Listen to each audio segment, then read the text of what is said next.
نحمده ونصلي ونسلم على رسوله الکریم اما بعد فاعوذ باللہ من الشیطان الرجیم۔ تو اس میں گزارش آج کا سبق شروع یہاں سے ہوگا انشاءاللہ۔ درمیان میں چونکہ ہمارا سبق کل کا تھوڑا سا تفصیلی تھا، اس وجہ سے ہم ایک ہی نشست میں اپنا پورا سبق نہیں پڑھ سکے، تو ہم انشاءاللہ اس کو مزید آگے بڑھاتے ہیں۔ اور آخر میں ہم نے یہ عرض کیا تھا کہ آپ صلی اللہ علیہ وسلم کی جو احادیث مبارکہ ہیں، یہ بذات خود قرآن پاک کی تفسیر کا ایک ذریعہ ہیں۔ تو آپ صلی اللہ علیہ وسلم کی جو احادیث ہیں، ان کے ذریعے بھی قرآن پاک کے بہت سارے احکام معلوم ہوتے ہیں۔ جیسے ایک مثال عرض کی تھی کہ صحابی حضرت عمران بن حسین رضی اللہ تعالیٰ عنہ کے پاس ایک صاحب آئے اور انہوں نے یہی عرض کیا کہ مجھے آپ قرآن سے ہی بتائیں۔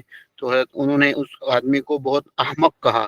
اس لیے احمق کہا، انہوں نے کہا کہ بھئی آپ ایسی بہت ساری باتیں ہیں کہ ان بہت ساری باتوں کے قرآن پاک میں اس کا کوئی تفصیل نہیں ہے۔ تو قرآن پاک میں چونکہ اس کی تفصیل نہیں ہے، تو جب تک آپ حدیث کو ایک ماخذ نہیں بنائیں گے تو آپ کو سامنے کوئی تفصیل اس کی آ نہیں سکتی۔ اس لیے تو انہوں نے یہ بتایا۔ اس کے بعد ایک سوال ہے جو ہمارے سامنے آتا ہے کہ کیا آپ صلی اللہ علیہ وسلم جو یہ تفصیل بیان فرماتے تھے تو کیا اپنی طرف سے بیان کرتے تھے؟ تو اس کا جواب یہ ہے کہ آپ صلی اللہ علیہ وسلم تفسیر اپنی طرف سے بالکل بھی بیان نہیں کرتے تھے، بلکہ اللہ تعالیٰ کی طرف سے جو ان کو بتایا جاتا تھا وہی بیان فرمایا کرتے تھے۔ قرآن پاک کی ایک آیت مبارکہ ہے جس میں حضور اقدس صلی اللہ علیہ وسلم سے اللہ تعالیٰ یہ ارشاد فرماتے ہیں کہ لا تحرک به لسانک لتعجل به ان علینا جمعه وقرآنہ فَإِذَا قَرَأْنَاهُ فَاتَّبِعْ قُرْآنَ ثُمَّ إِنَّ عَلَيْنَا بَيَانًا۔ اے رسول، تم نزول قرآن کے وقت جلدی سے یاد کر لینے کی غرض سے اپنی زبان کو حرکت نہ دو، یعنی زبان سے یاد کرنے کی کوشش نہ کرو۔ بے شک ہمارے ذمہ ہے اس کو تمہارے دل میں جمع کر دینا، یعنی محفوظ کر دینا، اور پڑھا دینا، یعنی زبان پر جاری کر دینا۔ لہذا جب ہم یعنی ہمارا فرشتہ پڑھے تو تم غور سے سنو، پھر اس کو بیان بھی کر دینا۔ اس کو بیان کرنا یعنی اس کا کیا مطلب ہے، اس کی کیا مراد ہے، اس کی کیا مصداق ہے، وہ بھی ہمارے ذمہ ہے۔ جب ہم اپنا بندہ بیچ کر آپ کو قرآن پاک کی آیات بتا رہے ہیں تو اس کو بیان کرنا اور اس کے مصداق کو متعین کرنا یہ بھی ہمارے ذمہ ہے، ہم آپ کو بیان کریں گے۔ اس سے معلوم ہوا کہ اللہ تعالیٰ نے ما انزل اللہ، یعنی اللہ تعالیٰ نے جتنی باتیں نازل فرمائی ہیں، ان تمام باتوں کے بیان کرنے کو پورے واضح انداز سے فرما دی ہے کہ یہ میرے ذمہ ہے۔ یہ اللہ تعالیٰ فرماتے ہیں کہ ہمارے ذمہ ہیں اور ہم ہی اس کو بیان کریں گے۔ لہذا حدیث رسول صلی اللہ علیہ وسلم جو کہ قرآن پاک کی تفصیل بھی بیان کرتی ہے حدیث، اور بعض اوقات احکام بھی بیان کرتی ہے، تو حدیث کے اندر آپ صلی اللہ علیہ وسلم کو اللہ تعالیٰ نے اتنے ان کے پاس اتھارٹی ہے کہ ان کی بیان کی ہوئی بات دین کا ایک حکم بنے اور شریعت کا ایک حصہ بنے۔ البتہ وہ اس لحاظ سے وہ چونکہ وہی ہے، البتہ یہ فرق ہے کہ وہی غیر کتابی ہے، وہی کتابی نہیں ہے، یعنی وہی غیر مطلوب ہے، اس کی تلاوت نہیں کی جاتی۔ ایک مشہور ایک بات ہے جس کی طرف ہو سکتا ہے کسی موقع پہ آپ نے سنی ہو یا ابھی نہ سنی ہو تو آئندہ سن لیں گے۔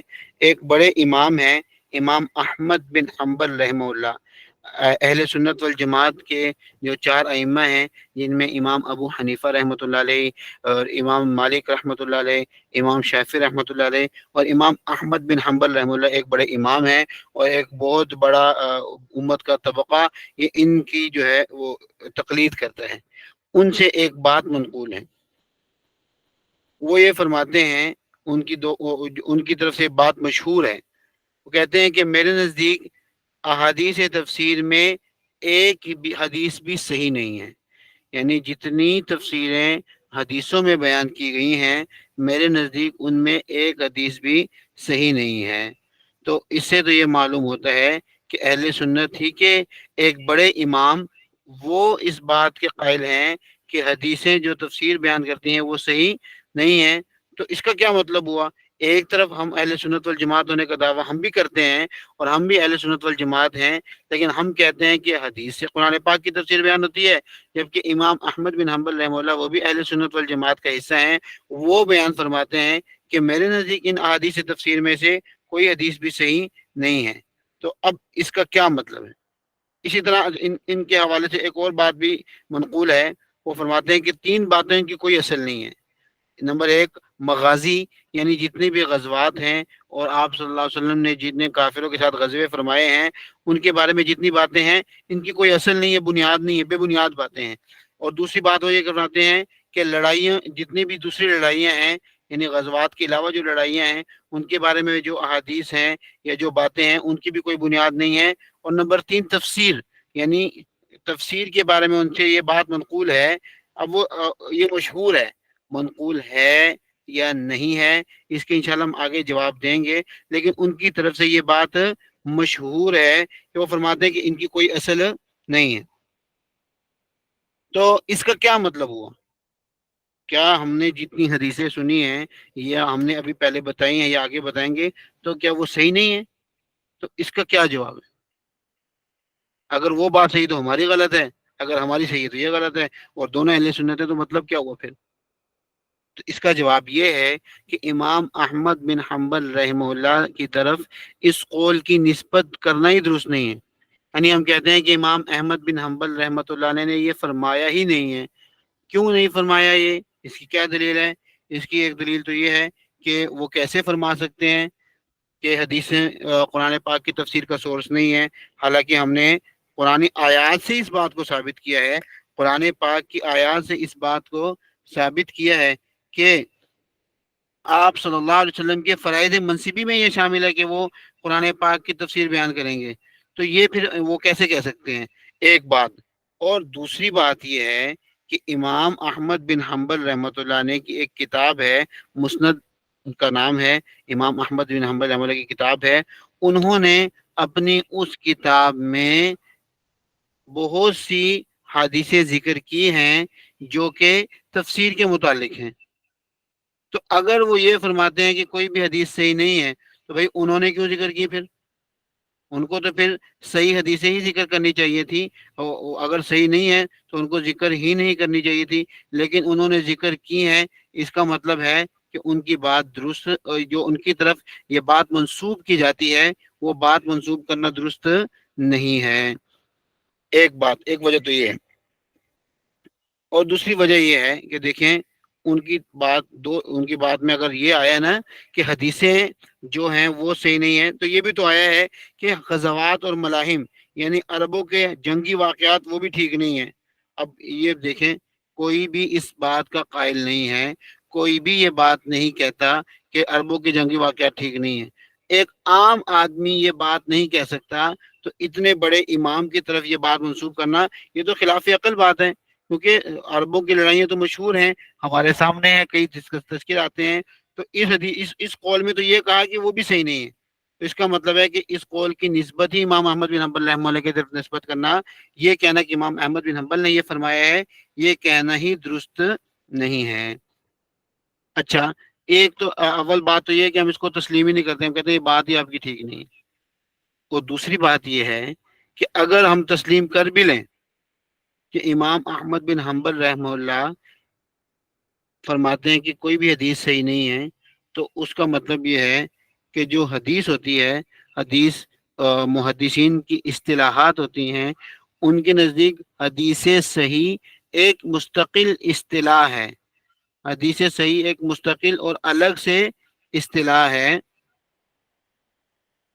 اور اس کا مطلب یہ ہوتا ہے، اس کے مطلب کے لیے میں آپ کے سامنے عرض کرتا ہوں کہ محدثین فرماتے ہیں کہ وہ حدیث کہ حضور صلی اللہ علیہ وسلم سے لے کر کتاب کے لکھنے والے، مثال کے طور پر امام بخاری رحمہ اللہ یا امام مسلم رحمہ اللہ یا امام ابو حنیفہ رحمہ اللہ کی جو حدیث کی کتاب ہے اس تک، یا جو بھی کتاب لکھنے والے حدیث کے مصنفین ہیں جنہوں نے اپنی کتابوں میں حدیثیں لکھی ہیں، مرتب ہیں، مصنف تو نہیں کہہ سکتے بلکہ اس کو مرتب، یعنی انہوں نے حدیثیں جو سنی ہیں وہ بیان کر دی ہیں، تو ان تک جتنے بھی چین ہیں، ایک نے دوسرے سے سنا، حدیث کی آپ کو پتہ ہے کہ ایک چین ہوتی ہے راویوں کی، کہ ایک صحابی نے آپ صلی اللہ علیہ وسلم سے سنا، تابعین نے پھر صحابی سے سنا، اور پھر تبع تابعین نے تابعی سے سنا، اور پھر کتاب لکھنے والے جو مصنف ہیں جنہوں نے کتاب کو لکھا ہے اور جس میں حدیثوں کو جمع کیا ہے، ان تک وہ بات پہنچ گئی ہے، تو ایک پوری چین ہوتی ہے۔ وہ کہتے ہیں کہ حدیث صحیح وہ حدیث ہے کہ جس کے چین کے اندر، جس کی زنجیر کے اندر ہر کڑی، یعنی ہر آدمی حافظ، اچھے حافظے والا ہو، اور انتہائی دیندار ہو، متقی پرہیزگار ہو، سب نے بھی ترتیب ایک دوسرے سے سنا ہو۔ یعنی یہ نہ ہو کہ میں نے اسے سنا ہے اور پھر درمیان میں ایک آدمی کہتا ہے کہ میں نے کسی بندے سے سنا ہے، جس بندے سے سنا ہے اس کو تو ذکر ہی نہیں کر رہا وہ بندہ کون ہے کون نہیں ہے۔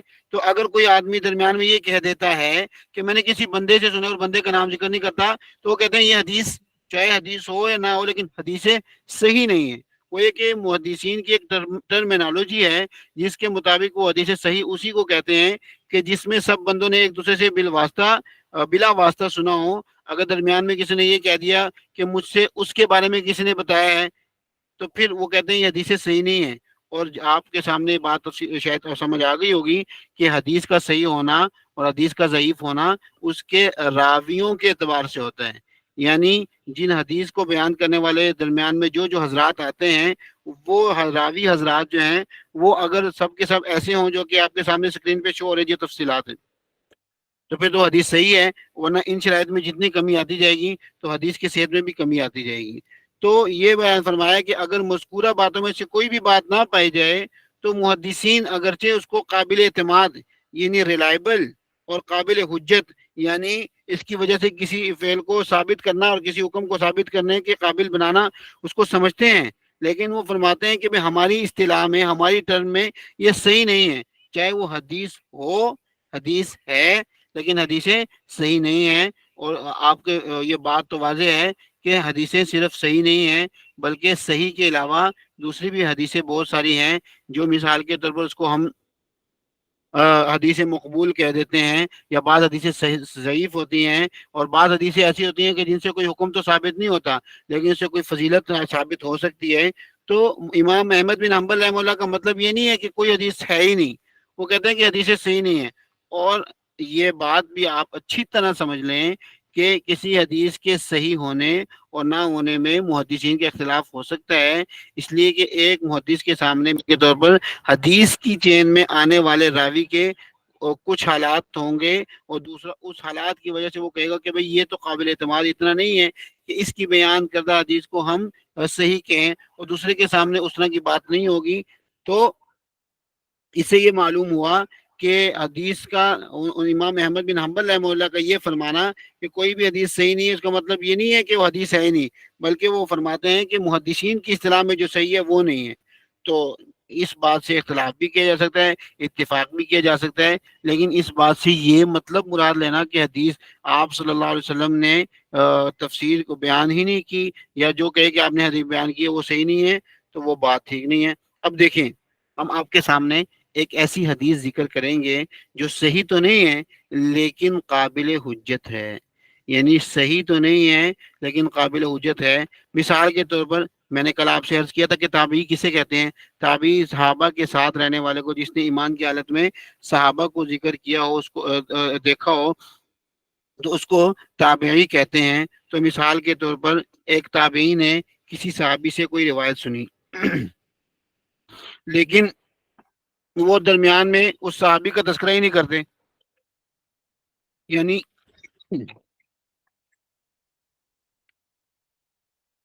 یعنی وہ یہ فرماتے ہیں کہ جس صحابی سے میں نے سنا ہے وہ اتنے سچے ہیں کہ انہوں نے غلط بات کی نہیں ہے، اور لازمی بات ہے کہ انہوں نے آپ صلی اللہ علیہ وسلم سے سنی ہے، تو وہ بہرحال یہ کہتے ہیں کہ آپ صلی اللہ علیہ وسلم نے یہ بیان فرما دیا ہے۔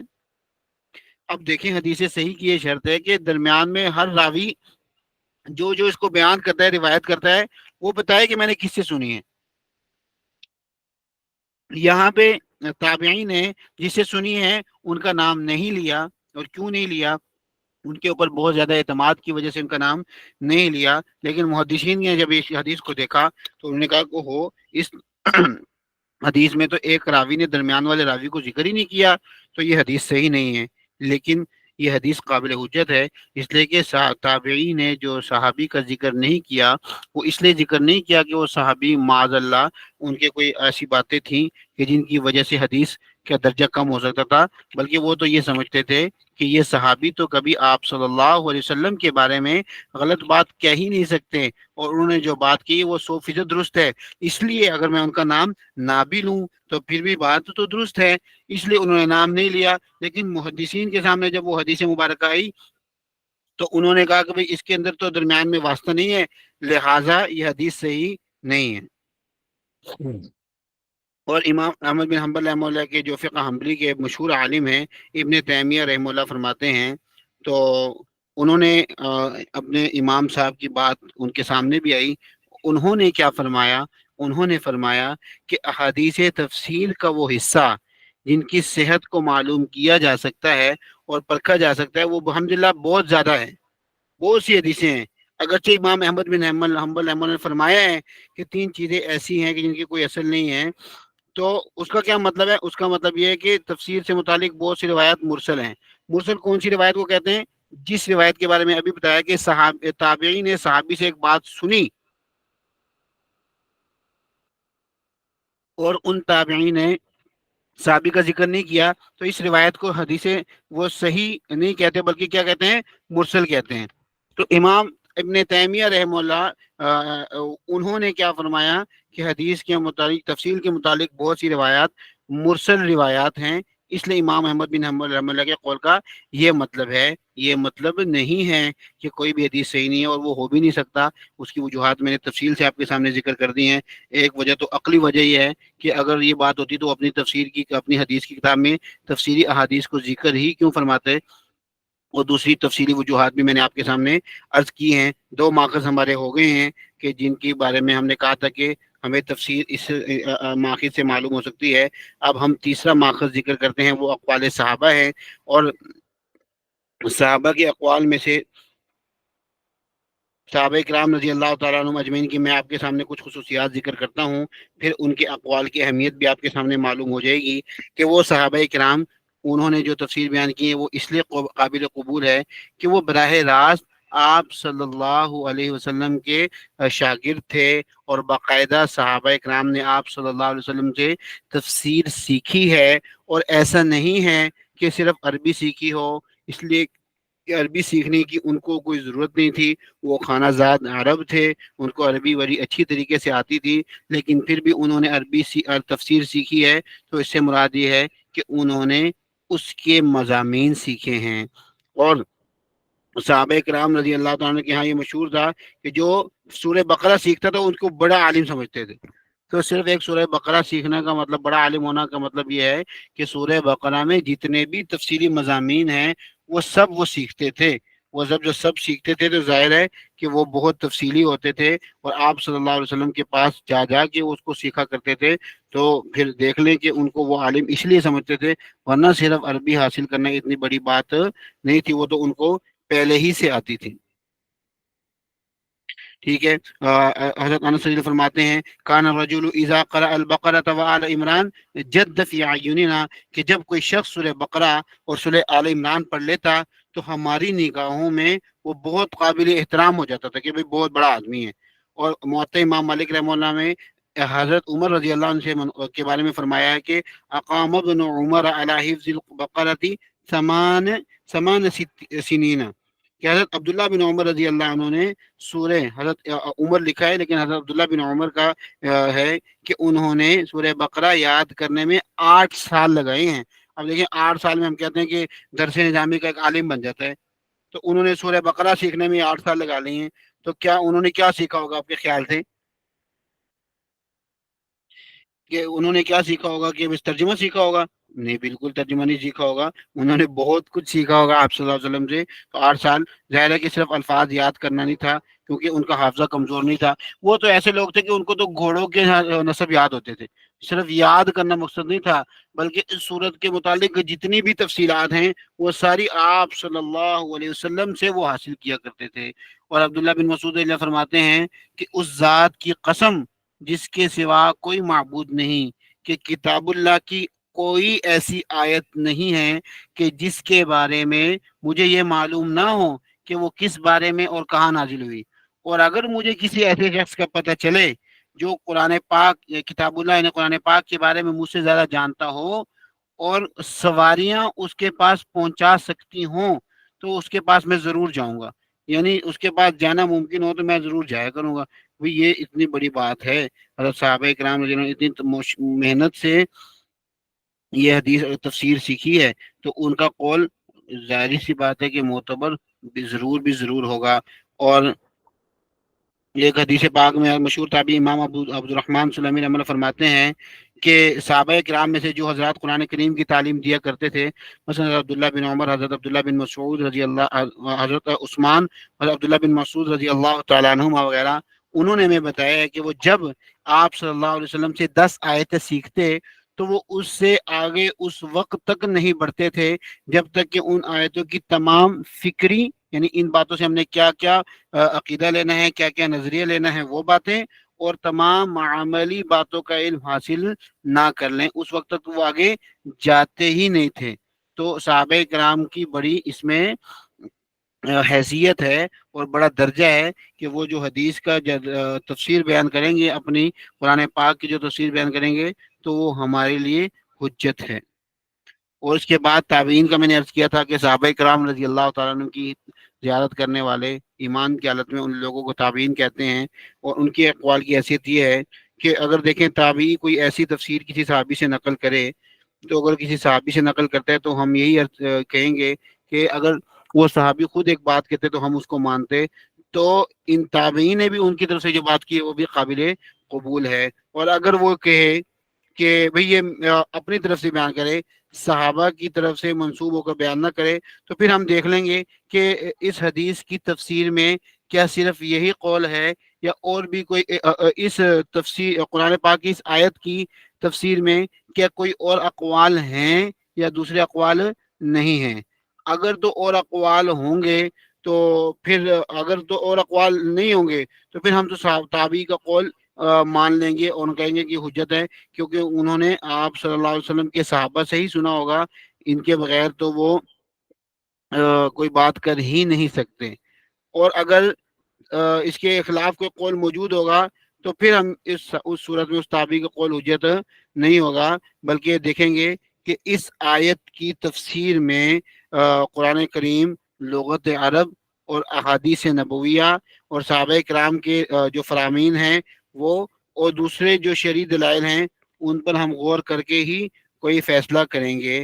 ایسے ہی ہم اس کو بلا کسی دوسری دلائل کو دیکھے اس کے اوپر عمل نہیں کریں گے اور اس کو حجت نہیں بنائیں گے.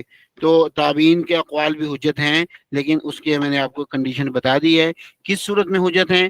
اس صورت میں تابعین کے اقوال تفسیر میں معتبر ہوں گے کہ اس کے خلاف کوئی قول دوسرا نہ ہو. اگر دوسرا نہ ہو تو اوکے، وہ ٹھیک ہے، اور اگر دوسرا ہوا تو پھر ہم دیکھیں گے کہ ان کے درمیان کیا ترجیح ہے. اب آگے ہمارے اس تفسیر کا جو سبق ہے یہ اپنے آخری مرحلے میں داخل ہو رہا ہے. اور ہم یہ آپ کے سامنے اس میں یہ عرض کریں گے کہ اگر ہم میں سے کوئی تفسیر پڑھنا چاہتا ہے تو اس کے لیے کیا شرائط ہیں اور اس کے لیے اس کو کیا کرنا پڑے گا، تو ہم اس کو اب بیان کرتے ہیں. تو فرمایا کہ علماء نے لکھا ہے، علماء یہ فرماتے ہیں کہ قرآن پاک کی تفسیر کرنا صرف اس شخص کے لیے جائز ہے جس نے تفسیر کرنے سے پہلے ضروری علوم حاصل کر لیے ہوں. ضروری علوم جس نے حاصل کیے ہوں گے اس کے لیے تو یہ اس بات کی گنجائش ہوگی کہ وہ تفسیر کرے، ورنہ اس کو تفسیر کرنے کی اجازت قطعا نہیں ہے. وہ ضروری علوم کون سے ہیں وہ ابھی آپ کے سامنے، آپ کے سامنے ایک چارٹ بنا ہوا ہے، وہ ہم آپ کے سامنے بیان کرتے ہیں کہ سب سے پہلے اس کو علم لغت کا علم ہونا چاہیے، یعنی عربی کی اگر تفسیر، وہ ظاہر ہے کہ قرآن پاک عربی میں ہے تو عربی کی لغت کا اس کو علم ہونا چاہیے کہ زبان کی کیا قواعد ہیں اور زبان کے کیا ضابطے ہیں۔ جب تک وہ اس کو نہیں مانتا، اس کو نہیں سمجھتا، اس کے لیے تفسیر بیان کرنے کی اجازت نہیں ہے۔ امام مالک رحمہ اللہ، میں نے کہا کہ ائمہ اربعہ میں سے جو اہل سنت والجماعت کے 4 امام ہیں، ان میں امام مالک رحمہ اللہ ایک بڑے امام ہیں، انہوں نے کیا فرمایا؟ انہوں نے یہ فرمایا ہے کہ اگر میرے پاس کوئی ایسا شخص لایا جائے جو کہ عرب کی لغت سے واقف نہ ہو اور پھر قرآن پاک کی تفسیر بیان کرتا ہو تو میں اس کو عبرت ناک سزا دوں گا، یعنی ایسی سزا دوں گا کہ دوسرے لوگ اس کو دیکھ کر عبرت حاصل کریں گے اور اس طرح کی حرکت آئندہ نہیں کریں گے۔ اور صرف اتنا کافی نہیں ہے کہ الفاظ کے بعد ایک لفظ کے مثال کے طور پر بعض لفظوں کے کئی دسیوں معنی ہوتے ہیں، 10 20 30 معنی ہوتے ہیں، تو اس لفظ کے اگر اس کو 10 معنی بھی آتے ہیں تو یہ کافی نہیں ہے، بلکہ اس کو اس لفظ پر پورا عبور حاصل ہونا چاہیے، اس کے بعد وہ تفسیر کرے گا، ورنہ تو وہ نئی تفسیر نہیں کر سکتا۔ ہاں، صحابہ کرام رضی اللہ تعالیٰ عنہ اجمعین کی تفسیریں نقل کر سکتا ہے اور جو تفسیر ہوئی ہے اس کو نئے پیرائے میں بیان کر سکتا ہے، وہ تو اس کے لیے ٹھیک ہے، لیکن اپنی طرف سے ایک تفسیر بیان کرنا تو وہ بالکل بھی ٹھیک نہیں ہے، کیونکہ عین ممکن ہے کہ اگر اس لفظ کے 12 مطلب ہیں اور اس کو 10 آتے ہیں تو یہاں پہ وہ 11واں مطلب ہو، تو اس نے تو غلطی کر لی، تو غلطی کرے گا اپنی رائے سے، اگر تفسیر بیان کرے گا تو کہاں جائے گا؟ جہنم میں۔ اس لیے کہ حدیث پاک ہم نے پڑھی ہے کہ جس نے قرآن پاک میں اپنی رائے سے کوئی بات کی تو اس کو چاہیے کہ جہنم میں اپنا ٹھکانہ بنا لے۔ تو اتنی سخت بات تو پہلے عرض کر دی ہے۔ دوسرا علم النحو ہے۔ علم النحو یعنی جو عربی کی زبان میں، مثال کے طور پر میں کہتا ہوں کہ بسم اللہ، یہ بسم اللہ کے میم کے نیچے جو زیر آئی ہے، یہاں پہ زیر ہی کیوں آئی ہے؟ یہاں پہ زبر کیوں نہیں آئی؟ یہاں پہ پیش کیوں نہیں آئی؟ یہ یہاں پہ جزم کیوں نہیں آئی؟ زیر ہی کیوں آئی ہے؟ یہ بیان کرنا۔ اسی طرح بسم اللہ ہی، اب لفظ اللہ کے آخر ہاں میں زیر ہی کیوں آئی ہے؟ بسم اللہ ہو کیوں نہیں ہے؟ بسم اللہ ہاں کیوں نہیں ہے؟ یا صرف بسم اللہ اتنا کیوں نہیں ہے؟ تو وہ علوم جو کہ قرآن پاک کی تفسیر کو بیان کرنے کے لیے ضروری ہیں، اور ان علوم سے ہم نے 2 علوم کا ذکر کر دیا تھا، ان میں ایک علم لغت کا تھا، ایک علم نحو کا تھا، اور جو تیسرا علم ہے وہ علم صرف کا علم ہے۔ یعنی قرآن پاک کے جو صیغے ہیں، مثال کے طور پر ایاک نعبد و ایاک نستعین ہم پڑھتے ہیں، تو نعبدو کو نعبدو ہی پڑھنا ہے، یا نعبدو کو نون کے اوپر زبر ہے، زیر ہے، پیش ہے، اس کو کیا پڑھنا ہے؟ اس کا ہمیں کہاں سے معلوم ہوگا؟ جہاں سے معلوم ہوگا اس کو کہتے ہیں وہ علم الصرف ہے۔ تو مفسر کے لیے صرف کا علم حاصل کرنا بہت ضروری ہے۔ اسی طرح اشتقاق کا علم حاصل کرنا کہ لفظ مثال کے طور پر کس نستعین ہے لفظ، تو یہ کس سے بنا ہے؟ استعانت کا لفظ ہے، اس کی روٹ کیا ہے، اس کا مادہ کیا ہے، تو یہ ہمیں معلوم ہونا بہت ضروری ہے۔ اب دیکھیں مسیح کا لفظ ہے، تو مسیح کا لفظ اگر مسا سے نکلا ہے تو اس کا مطلب کیا ہوا کہ ہاتھ پھیرنا، اور اگر اس کا لفظ مساحت سے نکلا ہے تو اس کا مطلب پیمائش کرنا۔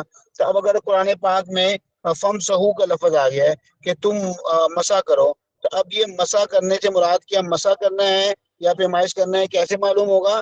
یہ ہمیں علم اشتقاق سے معلوم ہوگا کہ یہ علم یہ لفظ، اسی لفظ کی اصل کیا ہے، تو اس کو علم اشتقاق کہتے ہیں۔ اس طرح علم معانی کا جاننا بھی بہت ضروری ہے۔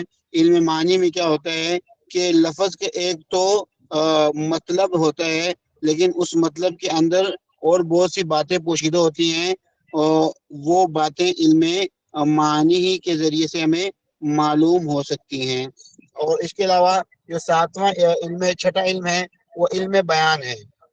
کلام کا مطلب، جو مطلب لفظ میں بول رہا ہوں اس کا معنی واضح ہے یا خفی ہے، اس کا اب وہ جو لفظ میں بول رہا ہوں وہ لفظ حقیقت مراد ہے۔ مثال کے طور پر میں نے ایک لفظ بولا ہے شیر، تو اس لفظ سے شیر کی حقیقت مراد ہے یا شیر جیسا شیر کی صفات والا کوئی مرد مراد ہے تو اس کو کہتے ہیں تشبیہ. تو تشبیہ کس کا حصہ ہے؟ یہ علم بیان کا حصہ ہے. اور اسی طرح کلام اچھا ہے. ہم سنتے رہتے ہیں کہ قرآن پاک جیسا کوئی کلام نہیں ہے. تو قرآن پاک جیسا کوئی کلام نہ ہونے کا مطلب کیا ہے؟ اس کا مطلب یہ ہے کہ یہ علم بدیع کی اس کے اندر بہت سی خوبیاں پائی جا رہی ہیں. تو ان کو علوم بلاغت کہتے ہیں. تو قرآن پاک کے ان معانی کے اوپر اتنی اس کو کمانڈ ہونی چاہیے کہ وہ اس کو علم بیان کے حوالے سے بھی سمجھتا ہو اور اس کو علم بدیع کے حوالے سے بھی سمجھتا ہو, علم معانی کے حوالے سے بھی سمجھتا ہو, اور علم قرات یعنی مختلف قراتوں میں قرآن پاک کے بہت سارے الفاظ ہیں. قرآن پاک 7 یعنی حروف پر نازل کیا گیا ہے. تو اب بعض قرات میں ایک لفظ دوسری ایک طرح سے پڑھا گیا ہے اور ایک دوسری قرات میں وہی لفظ دوسرے طریقے سے پڑھا گیا ہے, اور دونوں کے اعتبار سے لفظ کا معنی بدلتا ہے. تو اب کسی آدمی کو دونوں قراتوں کا علم ہوگا اور اس کو دونوں قراتوں کے علوم کا علم معانی کا علم ہوگا تو اس کے ساتھ پھر ہی وہ قرآن پاک کی صحیح تفسیر بیان کر سکتا ہے, ورنہ اس کے علاوہ وہ کسی صحیح تفسیر بیان نہیں کر سکتا. تو جو علم کے علاوہ اگر کوئی اس طرح کا مثال کے طور پر تفسیر بیان کرے گا تو اس کو ہم تفسیر بالرائے کا درجہ دیں گے. اسی طرح علم عقائد کا جاننا بہت ضروری ہے. قرآن پاک میں بہت ساری ایسی آیتیں ہیں کہ مثال کے طور پر قرآن پاک میں اللہ تعالیٰ کے بارے میں فرمایا کہ الرحمن علی العرش استوى, الرحمن بیٹھ گیا عرش پر. مثال کے طور پر اگر یہ مطلب لیں کہ جس طرح انسانی بادشاہ تخت پر بیٹھتے ہیں تو اللہ تعالیٰ بھی ایسے تخت پر بیٹھے ہیں, تو اگر اس کا کوئی یہ مطلب مراد لے تو بہت غلط معنی ہے, کیونکہ اللہ تو بیٹھنے کے لیے تو انسانی طرح جسم ہونا اور جسم کی ایک خاص حیت کا ہونا ضروری ہے, لیکن اللہ تعالیٰ تو اس حیت سے پاک ہیں. یہ تو جسم کے ساتھ لاگو ہونے اور جسم کو جو حالت پیش آتی ہے وہ ہے, اور اللہ تعالیٰ جسم سے پاک ہے. اب کسی کا عقیدہ ہی ٹھیک نہیں ہوگا تو الرحمن علی العرش استوى کا مثال کے طور پر وہ کیا مطلب بیان کرے گا؟ وہ صحیح مطلب تو بیان ہی نہیں کر سکتا. پھر اسی طرح اصول فقہ کا علم اس کو حاصل کرنا ضروری ہے کہ بھئی کس لفظ سے اگر معنی, اصول فقہ ہمارے اس کورس اصول دین کورس کا ایک حصہ ہے اور اس کو انشاءاللہ ہم تفصیل سے بیان بھی کریں گے آگے آنے والے اسباق میں. تو اس کو اصول فقہ کا علم حاصل ہونا بھی ضروری ہے کہ قرآن پاک کے کسی لفظ سے کوئی معنی ہم نے نکالنے ہیں تو اس کے لیے وہ لفظ خاص ہے, وہ لفظ عام ہے, وہ لفظ مشترک ہے, وہ لفظ معول ہے, کیا ہے اس کی تفصیل ہمیں بیان کرنی ہوگی. تو یہ اصول فقہ کا ہے. اور اسباب نزول کا علم یعنی جو آیت کہیں نازل ہوئی ہے تو آیت کے نازل ہونے کے پیچھے واقع کیا ہوا ہے, یہ اس کو کہتے ہیں شان نزول. اور ناسخ منسوخ کا علم بھی اس کو آنا چاہیے کہ اگر قرآن اس کو معلوم ہونا چاہیے کہ قرآن پاک کی کون سی آیتیں ایسی ہیں جو کہ منسوخ ہو چکی ہیں اور کون سی آیتیں ایسی ہیں جو کہ منسوخ نہیں ہوئی, کیونکہ قرآن پاک کی بہت ساری آیات ایسی آیت ہیں جو قرآن پاک میں ذکر ہیں لیکن اس پر عمل نہیں ہوتا, کیونکہ اس کے بعد ایک اور آیت اور اللہ تعالیٰ نے فرمایا کہ ما ننسخ من آیت او ننسها نأتی بخیر منها او مثلها, کہ ہم جب بھی کوئی آیت منسوخ کرتے ہیں یا اس کو بلاتے ہیں تو اس کی اچھی, اس سے بہتر یا اسی طرح کی کوئی اور آیت لے کر آتے ہیں. تو قرآن پاک میں اللہ نے فرمایا کہ ہم آیات کو منسوخ کرتے ہیں. تو جو آدمی تفسیر بیان کر رہا ہے تو اس کے لیے ضروری ہے کہ اس کو یہ پتا ہو کہ قرآن پاک کی جو منسوخ آیتیں ہیں وہ کون سی آیتیں ہیں, تاکہ وہ اس کے حساب سے پھر وہ تفسیر بیان کرے گا. اور اسی طرح علم فقہ کا حاصل ہونا بھی اس کے لیے بہت ضروری ہے کہ جب تک اس کو جزئی مسائل معلوم نہیں ہوں گے تو چونکہ قواعد کلیہ جو قواعد ہیں وہ تو جزئی مسائل ہی سے سمجھ میں آتے ہیں, صرف قاعدہ معلوم ہونا اور اس کی تطبیقات کیا ہیں, اس کی امپلیمنٹیشن کیا ہے, وہ امپلیمنٹ کہاں پہ ہوتا ہے, اپلائی کہاں پہ ہوتا ہے, کہاں پہ نہیں ہوتا, تو اس کو پھر صحیح طرح قواعد کلیہ کا علم سے اس کو کوئی فائدہ نہیں ہوگا. اسی طرح 14ویں نمبر پر ان احادیث کا علم بھی حاصل کرنا ضروری ہے کہ جن احادیث میں تفسیر بیان کی ہے قرآن پاک میں, کیونکہ جن احادیث میں قرآن پاک کی تفسیر بیان کی گئی ہے اس کا آنا اس کے لیے بہت ضروری ہے کہ بہت بڑا حصہ وہ تو حدیثوں میں قرآن پاک کی تفسیر کا ہے, تو وہ بھی جاننا بہت اس کے لیے ضروری ہے. اور جب یہ 14 علوم حاصل کر لے گا تو اس کے بعد پھر ایک اللہ تعالیٰ کی طرف سے گفٹڈ علم ہوتا ہے، اس کو علم وہابی کہتے ہیں، اور وہ اللہ تعالیٰ کا ایک خاص عطیہ ہے کہ جو اتنا علم حاصل کر لے تو پھر یعنی جو حاصل کردہ علوم پر عمل کرتا ہے تو اللہ تعالیٰ پھر وہ علم حاصل اس کو دیتے ہیں کہ جو علم اس نے حاصل نہ کیا ہو، اس کو علم وہابی کہتے ہیں۔ تو جب تک یہ 15 علوم کوئی آدمی حاصل نہیں کرتا اس کے لیے قرآن پاک کی تفسیر بیان کرنا جائز نہیں ہے۔ جی اللہ حافظ، السلام علیکم ورحمۃ اللہ وبرکاتہ۔